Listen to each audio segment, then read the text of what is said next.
Good morning to each and every one of you. It's a joy and pleasure for me to be back here in the Philippines, especially to be able to connect and to see some of you whom I met 2 years ago.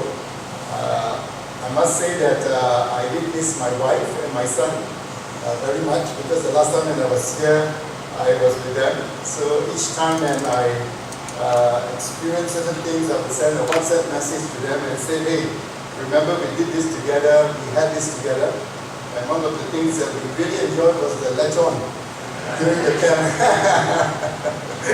That was really something that was so good. But it's so good to be back here. And I was in communication with Elder Tan Chi, and he was so gracious to, together with the leadership of the church, to extend this invitation for me to speak. And I just want to thank the senior pastor for giving me this privilege and honor to do so. As I was thinking on what would be a good message to share with you all in the light and in the circumstances that's existing among us today, as we have heard of what is happening in Marawi, what is happening in Egypt, what is happening just very near the airport at the Resorts World Hotel. I thought this would be a really good topic to talk on, which is on perseverance. That the Christian life is about perseverance, and it's not about perfection. Why did I choose the theme perseverance and about our Christian life?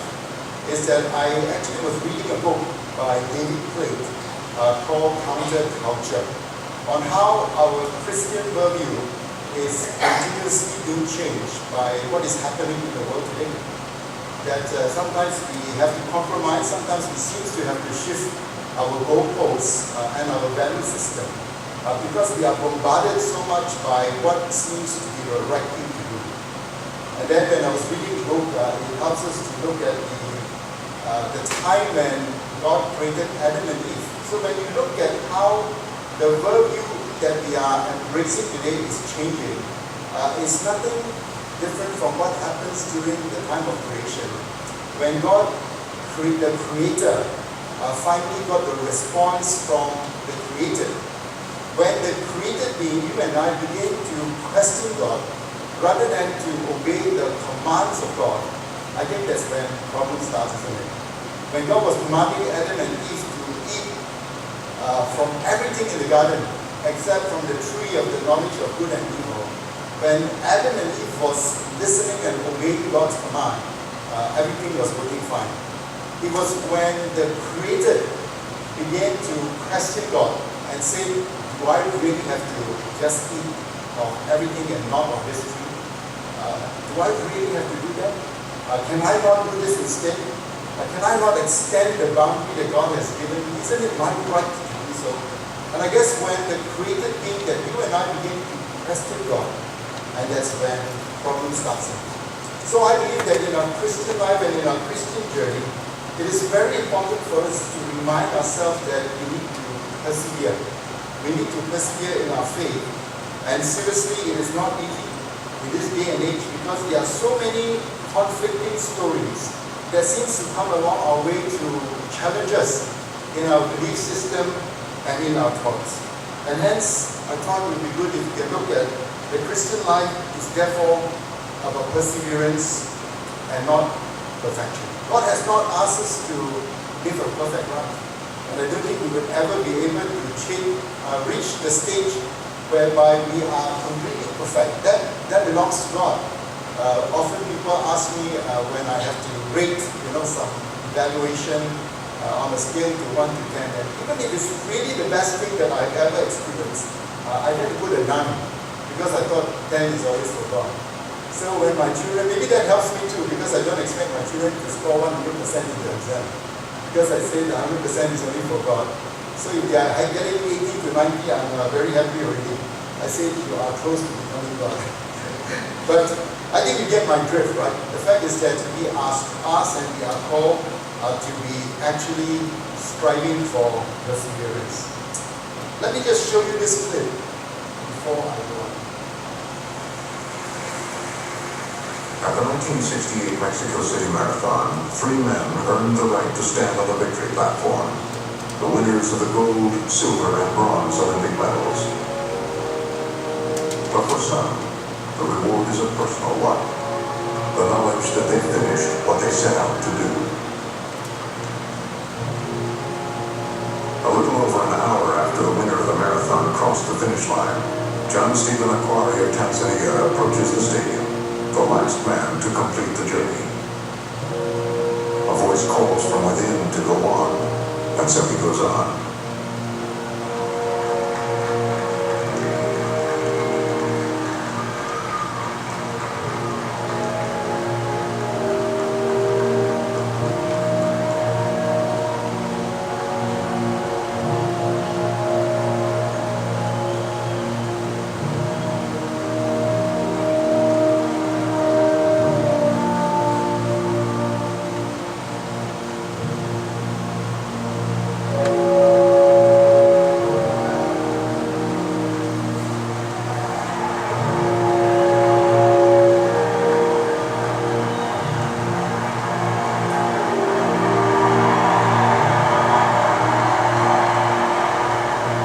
Afterwards, it was written, "Today we have seen a young African runner who symbolizes the finest of the human spirit.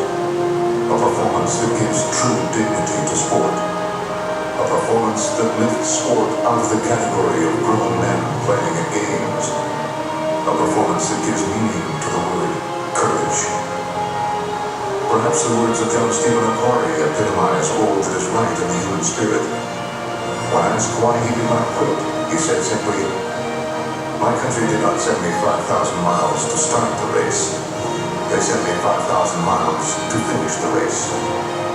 The light in this Tanzanian runner is a beacon to us all, to endure to the end, to finish the race, however long and hard the road. I thought those are such beautiful words that reminds us that God has called us in this Christian life journey not to just start the race, but to finish the race, as we reminded us to this clip on how John Stephen Akhwari from Tanzania epitomized the word courage, the word perseverance. So I think God has called us to continue to persevere in our faith. For as written in 2 Chronicles chapter 15, verse 7, it says, "But as for you, be strong and do not give up, for your work will be rewarded." I'm not too sure what God has called each one of you to do. I know about 20 years ago, God has called me out of my business to start focus on the family in Malaysia. And about 10 years ago, I was serving as the Asia Regional Director for Focus on the Family. And I'm constantly wanting to give up because it's really not easy in Christian ministry at times. Sometimes when we come up and share about what we are doing, we always seem to be sharing on what is good. But maybe I think sometimes we should be sharing on what has been really discouraging as well. And what really kept us going on is nothing but some of the words of scriptures that continue to remind us that God wants us to hold on to what He has called us to do. So I want to encourage each one of us to persevere in our faith, because it is by perseverance that the snail actually reached the ark. Because if not, we're going to have snails today, isn't it?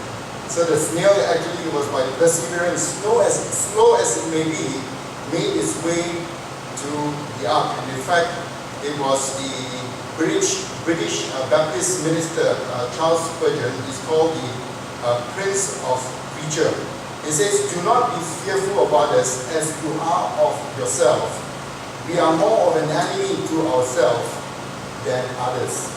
And I like those words. He said, "Do not be fearful of others as you are of yourself, because we are more of an enemy of ourselves than others."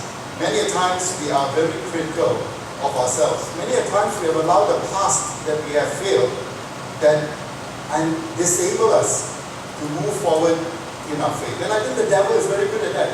The devil will just make sure that he reminds us of what we have done that is not right and stop us from moving forward.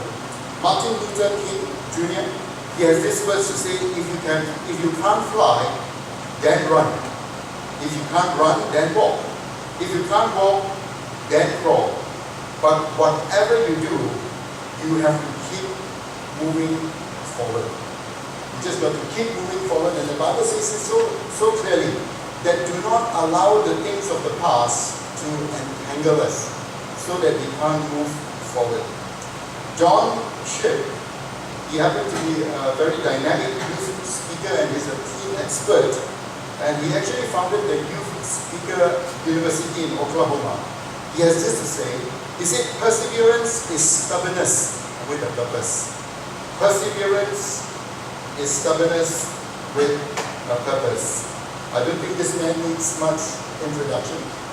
Michael Jordan, in the 80s and in the 90s, he had 15 seasons with Chicago Bulls and the Washington Wizards. And he said, I can accept failure, but I can't accept not trying. I can accept failure, but I can't accept not trying.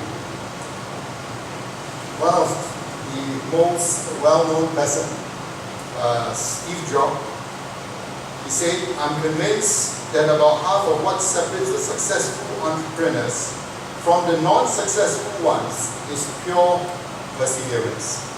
That's the distinct mark between those who succeed and those who are non-successful. Because in any business, those of you who are in business, you know that it will never be a bed of roses. There will be constant challenges, and in fact, that's why we are always kept busy. It's because of the challenges that keeps us so busy, so that we are always wanting to be ahead of the curve of the other person. Before I show you the image of this next person, this man, has failed in business when he was 22 years old. He ran for legislature in 23 and he was defeated. He failed in business again when he was 24. He was elected to legislature in 25. Then his sweetheart died and passed away in 26. He had a nervous breakdown in 27. He was defeated for a speaker when he was 29. Defeated for elector in 31. Defeated for Congress in 34. Then he was elected for Congress when he was 37 years old. Defeated again for Congress when he was 39. Defeated for Vice President at the age of 47. You can see that there's a lot of defeat in his life. Defeated again for Senate at the age of 49. But he was elected the President for the United States of America at the age of 51. And who is that person?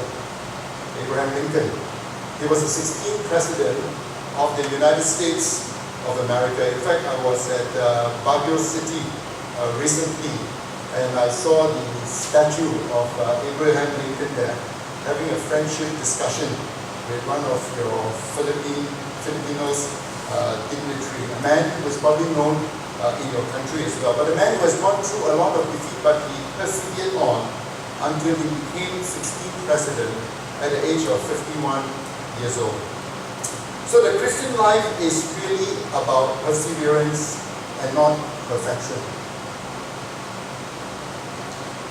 I want to look at perseverance as a Christian discipline. That is something that you and I should embrace and be determined to do, because it is actually instructed from Scripture, from the Word of God, for us to persevere. I was looking at the Webster Dictionary on how do you actually define perseverance.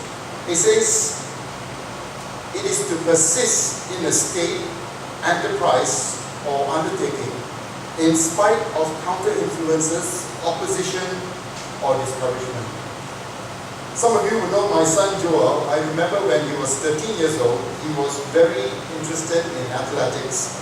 So much so that he was able to participate in the school 4x100 meters relay. And I know that my son Joel is not quite an athlete at that point of time, but he was determined. He was persevering, and I can see that each day he was just staying on in school so that he can actually practice, and practice. And he persevered on, and he persevered on, and he persevered on. And finally he was able to make it for his school and represented his school. And I could see that this is one young man who actually may not have the gift and talent to a certain extent, but because of his determination and perseverance, he was able to achieve what he had. I also remember when I was in my business one of my first major projects was the Sogo Complex. Those of you who have been to Malaysia, the Sogo Complex is really one of the first very prestigious shopping complex in Kuala Lumpur. And I was fortunate and blessed enough to be involved in that project. It was really my first $1 million project, which I actually was tendering for. But that job, friends, didn't come as I did not have to work very hard. That job came about because there was 6 months of intensive perseverance by the team in making sure that we submitted the right product, in making sure that we cut down losses, in making sure that there is less wastages compared to our competitors. And there was a lot of perseverance in it. At the age of 40, I was diagnosed with type 2 diabetes.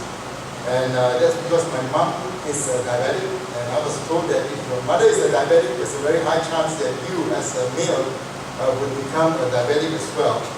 And being a diabetic, to me, is not the end of the world, because I know that there's a way to make sure that we control our diet and all that. But one thing which my wife did for me, and I'd like to compliment her for that, is to buy me a Fitbit. And with the Fitbit, I make sure that I do 10,000 steps every day. And it's not easy. Those of you who wear this kind of instrument, you know that if you work the whole day at work or in the office, at most you get would be about maybe 3,000 to 4,000 steps a day. And therefore to get 10,000 steps a day requires a lot of perseverance and determination. And I make sure that I do it. Sometimes I will cheat because I will walk on the spot rather than go out to walk. And my wife will say, "Why are you walking on the spot?" I say, "It's very hot outside." But at least I got my 10,000 steps. But what I'm trying to share with you is that perseverance is to persist and in spite of. And those are two keywords: persist in a state, enterprise or undertaking, whatever that you may be undertaking. And in this case, I'm talking about our Christian faith.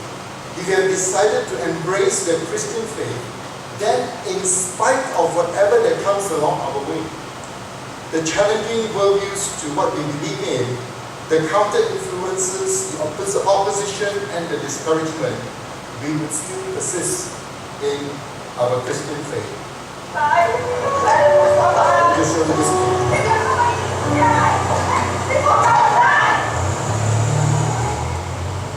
How easy it is for us to forget what it was like when we were once family.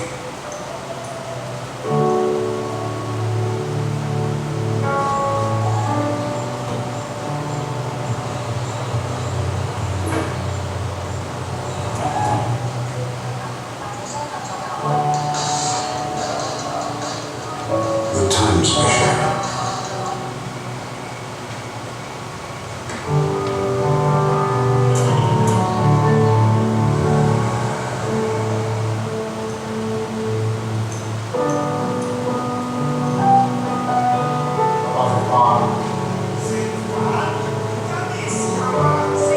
How easy it is for us to forget how to love.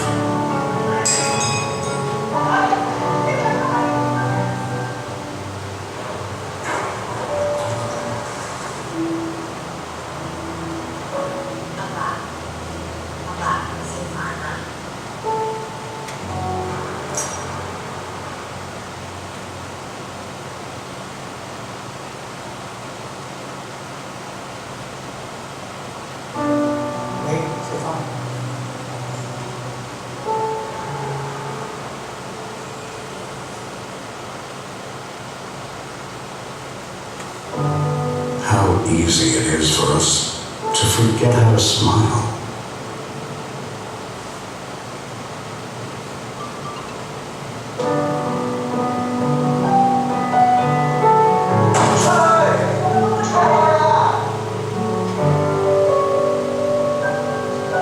It's easy to forget.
know what they're advertising? Rice. And I thought this would be very suitable for the Filipino culture. I was here for 1 week and I realized that you all eat rice a lot. Rice for breakfast, rice for lunch, and rice for dinner. And actually this is a very good advertisement to show how a father's perseverance was able to help the son to walk again. So the questions we need to ask ourselves is, why persevere? And what the scripture tells us about perseverance. I just want to thank Dr. Lester for reading those verses for us, whereby the first verse that was being read, it says that blessed is the man who perseveres under trial, because he has stood the test. He will receive the crown of life that God has promised to those who love him. I think the verse is telling us here that we must persevere to receive God's blessing. The crown of life is the reward for our perseverance, but the blessing comes during the struggle of perseverance. And it seems to be a bit of an oxymoron, isn't it? That how do you get a blessing in the midst of a struggle? But then this is the Word of God. The Word of God says that our blessing comes through our struggle of persevering. The reward is the crown of life. I was at Costa Rica a few years ago, and I had the privilege of visiting one of the world's largest butterfly park in the country and in the world actually. I was observing and going through a tour, and the people were explaining about how the butterfly came from a cocoon. And I like to use this analogy to say that our persevering is like the butterfly, whereby if the butterfly does not persevere to come out of the cocoon, that means if it comes out too fast, then it will die. If someone would come along and poke on the cocoon, the butterfly would not be able to fly. Like the butterfly, if we stop persevering so that we have sufficient time in the cocoon, or the butterfly has sufficient time in the cocoon, then we may die spiritually. If we say that someone can persevere on our behalf, then maybe we won't fly. So the blessing of our spiritual strength comes from our ability to persevere on in our faith. Folks and the family in the US, we had the privilege of partnering with our office in Egypt not too long ago, when they were actually trying to minister to the needs of the 21 Coptic Christians who was being executed in northern Egypt. Some of you may have read about that, whereby this group of 21 very young people were actually taken to the beach, and they were asked a very simple question: do you believe in the Lord Jesus Christ? And the moment they said yes, they were all gunned down by this terrorist.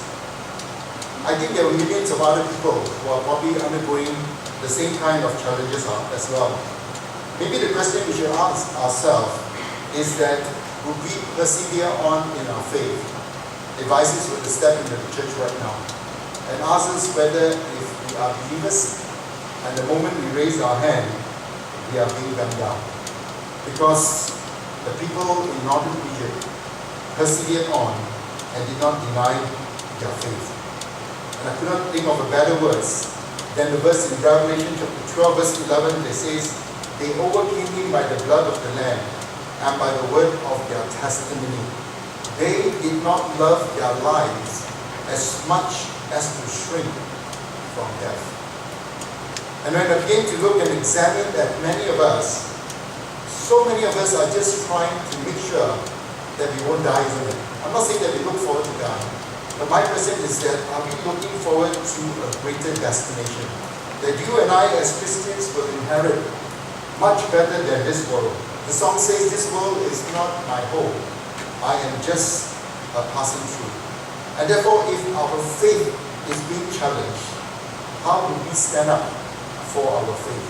Because the Bible says in James chapter 1, verses 2 and 4, which was read to us, is that the testing of our faith develops perseverance. I've been a Christian for almost 40 years right now, or maybe 50 years to be exact. I became a Christian when I was 9 years old. And I would probably be lying to you that there were no challenges to my faith. I remember my greatest challenge came when I was 17 years old. Less than 10 years after I accepted the Lord Jesus Christ, and my mother was called home. As a boy of 17 years old, my faith was challenged. Because I said, God, if you say that you love me, why take away my mother?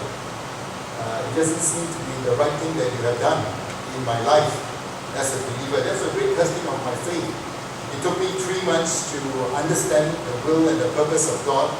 And I just want to thank Christian brothers who came along my side to encourage me during that time. I remember times in my business when I almost lost everything. But by the grace of God, He enabled me to pull through difficult moments and challenging times. I remember a time when I have made a decision which I have regretted because I had denied the Lord Jesus Christ. But then the Bible says, consider it pure joy, brothers, whenever you face trials of many kinds, because you know that the testing of your faith develops perseverance. Perseverance must finish its work so that you may be mature and complete, not lacking in anything. And I like to rest on the promises of the Word of God. Because the Bible says, these commandments that I give you today must be upon your hearts. That God's Word is sharper than any two-edged sword, piercing through the division of bone and marrow. And if God's Word is so powerful, what other thing should I turn to for my assurance about the testing of my faith? There's this poem which I can read, if I can read to you. It says, I ask for strength that I might achieve. I was made weak that I may learn to be humble and obey. I ask God for health that I might do greater things. But I was given infirmity that I might do better things. I asked for riches that I might be happy, but I was given poverty that I might be wise. I asked for power that I might have the praise of man. I was given weakness that I might feel the need of God. I asked for things that I might enjoy life, but I was given life that I might enjoy things. I got nothing that I asked for, but received everything that I hoped for. Almost despite myself, my unspoken prayers were answered. I am among all men most richly blessed. Isn't God's sovereign will always preeminent and prominent in our life? Because God's sovereign will is that His wisdom is infinite, that His way is higher than our ways, and He loves us infinitely. And therefore, we must rejoice in our suffering. Because the book of Romans chapter 5 verse 3 and 4 says, but we also rejoice in our suffering because we know that suffering produces perseverance. If we don't give up. Perseverance produces character, and character will give us the hope. The second point is that we need to persevere. Hebrews 10 35 and 36 says, so do not throw away your confidence. It will be richly rewarded. You need to persevere so that when you have done the will of God, you will receive what He has promised us. God has created us. God loves us. God wants us to realize our potential so that we can be useful vessels for the Master's use. As Christians, we need to persevere to survive and finish many of the tasks that God has given to us. Many of the responsibility that God has given us, God wants us to persevere on and to grow as followers of the Lord Jesus Christ. I've been in the ministry of Focus on the Family for 20 years now.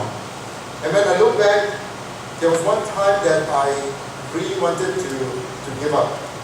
After about 8 years into the ministry, there was a very serious illness that took place in one of my children. So bad that my family and I, we had to relocate to Singapore for 6 months to attend to the need of my daughter. And I was praying to God and I said, God, when I left my business and began the ministry of Focus on the Family, I didn't bargain with you. I just said, God, if this is what you want me to do, I am willing to commit myself and my family to serve you. But can't you just look after my children? Is that too much of an ask? And it was a really, really challenging time that I really wanted to give up the ministry. and say, God, if this is what serving you in the ministry means, then maybe get somebody else to do it. I would prefer to look after my daughter. And I remember it was during this time that God constantly assured me through different circumstances and through different passages from Scripture. And this is one of them. Do not throw away your confidence, because you will be richly rewarded. You need to persevere so that when you have done the will of God, you will receive what He has promised. And friends, there are so many things that can actually come upon our life to stop us from persevering on. You can say, you know what, I need to make some money first in my life, and then I will continue to be strong in my faith. I need to attend to this first. There are so many things that's coming along my life. I just don't have time for God. I just don't want to be involved in serving Him. And I think God is asking us and telling us that we need to persevere, because in Hebrews chapter 12 verses 1 and 2 it says, therefore, since we are surrounded by such a great cloud of witnesses, let us throw off everything that hinders and the sin that so easily entangles, and let us run with perseverance the race marked out for us. Let us fix our eyes on Jesus, the author and perfecter of our faith, who for the joy set before Him endured the cross, scorning its shame, and sat down at the right hand of the throne of God. Friends, the devil is all out to take away our focus so that we don't fix our eyes on Jesus. And the moment we shift our focus is when the devil takes his advantage upon our life. But let us run with perseverance the race that is marked out for us. I think one of the greatest distraction on how the devil can take away our focus on the Lord is busyness in our life, isn't it? That we are so busy that we just don't have time for God. And God doesn't become part and parcel of our life journey. Yet He may be continuously blessing us. But God is asking us that we need to persevere on and fix our eyes on Jesus, because He is the author and the perfecter of our faith. And finally, in 1 Corinthians chapter 13 verses 4 and 7, it says, love perseveres. Love is patient, love is kind, it does not envy, it does not boast, it is not proud, it is not rude, it is not self-seeking, it is not easily angered, it does not keep record of wrongs. Love does not delight in evil, but rejoices with the truth. It always protects, always trusts, always hopes, always perseveres. I think our perseverance in the Lord Jesus Christ and in what He has called us to do is a testimony to people around us of the God whom we believe in. I know of a non-Christian businessman, a prominent non-Christian businessman in Malaysia, that one of the things that he does is that he will only employ Christians to be his top rung managers. His right-hand man and his left-hand man are all Christians. Something like what Donald Trump is doing. Donald Trump has 6 very prominent evangelical, committed Christians by his side. Maybe I shouldn't talk about that for now. But this man in Malaysia that I know of, the businessman, he is one man who will say that he makes sure that his top people are all Christians. And I asked him, I said, why do you specifically choose Christian to be your right hand and your left hand man? Because you know what? He said, I know that their work ethics is governed by love. He said that their work ethics is governed by love. And what the world needs now, as the song goes, is love. Sweet love. Isn't it true that sometimes love is not present in our life? And yet the Bible says that love perseveres. What does that really mean, that love perseveres? And what does it mean when we say we are persevering for Jesus Christ? And if I may end with just these 5 points on what does it mean by persevering for Jesus Christ. Number 1 is, I think we need to check our prayer life. That prayer is essential and is important. There's no 2 ways about it. The Lord Jesus Christ Himself taught us how to pray and told us and instructed us that we should pray. As shared with you just now, I've been a Christian for about 50 years now. It was only in recent time when I had begun to enjoy my prayer time with God more than ever before. And it was only the last maybe 1 year or so. And it dawned upon me that because as a diabetic, I am advised not to fast. Because sometimes I would like to practice fasting as well. But as a diabetic, I'm asked to be regular with my meals so that the little insulin that my pancreas produces is able to handle the food that I consume. And if I don't eat too much, then it will be able to take care of the little food that I consume. And therefore, I don't eat at regular intervals. So I can't fast on food. But I thought I can fast on my sleep because I enjoy my sleep. In fact, 7 a.m. is really the time when I have the final chapter of my dream. I don't usually speak at 7 a.m. in the morning. So I am actually a late owl and not a morning fowl. And therefore, I enjoy my sleep in the morning. But about 1 year ago, I felt that I should be waking up in the morning to pray. That's the fast I could do, fast on my sleep. So I decided to wake up at 6:33 every morning. Why 6:33? Because my favorite verse in scripture is Matthew chapter 6, verse 33. But seek ye first the kingdom of God and His righteousness, and all these things will be given to you as well. And that has really a tremendous change in my prayer life. Because at 6:33, I'm by myself, my wife sometimes is still sleeping, and I'll be spending a good 40 minutes, 45 minutes to pray. To pray for people, to pray for my ministry, to pray for the church, to pray for the government, to pray for what is happening in the world. And that has really transformed my life. Because prayer is essential and important. And number two, if you want to persevere for the Lord Jesus Christ, let us learn to have a thankful spirit. Because again, as human beings, we are always complaining that nothing satisfies us. The seat is too hot, the aircon is too cold. You know, there is always something that we can complain about, that God is asking us, be thankful. In fact, the Bible says, be thankful in all circumstances. But let us check ourselves, are we really thankful in all circumstances? Number three is that let us make sure that we have this daily devotion and our time with God, and to meditate on what He has done for each one of us. All of us have got 24 hours in a day, and it's 20 minutes, 30 minutes, too much of an ask by God that we spend some time reading His Word and to have the daily devotion to Him. If you confess that He is your Lord and your Savior, He is the Master of your life, isn't it right that you give Him the due diligence and allegiance? Number four is, do not forget to meet together as fellow believers to support and to encourage. And sometimes we need to persevere in that because, ironically, sometimes the church could be a place where we get hurt. Because we know people well, and sometimes when people say certain things, we get hurt.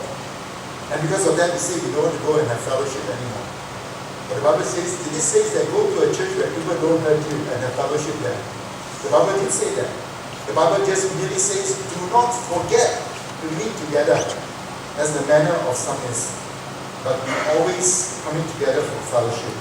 And finally, number five, and I feel that this is extremely important in each and every one of our lives, because in our Christian life journey, it's not about journey alone.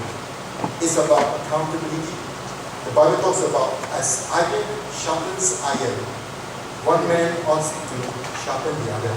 We need to develop that deep relationship with other believers, whereby we are accountable to Him or to her. When I go on a business trip, I got a group of men where they can ask me any question. Do you watch any movies that you shouldn't be watching? Have you done anything that would dishonor the God whom you believe in? And I will answer them straight in the face and tell them, because I have this deep relationship with the other believers, knowing that they won't judge me, but knowing that they will pray for me, sustain me, and keep me. In fact, I've been sending some messages out to my friends and my church members and to this group of men that I'm accountable to. I said, please pray for me this week in the Philippines, because on Saturday and Sunday I'll be speaking on a number of occasions, and especially at 7 a.m. in the morning. I said, pray that I won't sleep on the pulpit. So these are the things that I'd like to suggest to you about persevering in the Lord Jesus Christ. Number one, blessed is the man who perseveres. Number two is that we need to persevere. And finally, number three is love perseveres. God bless you.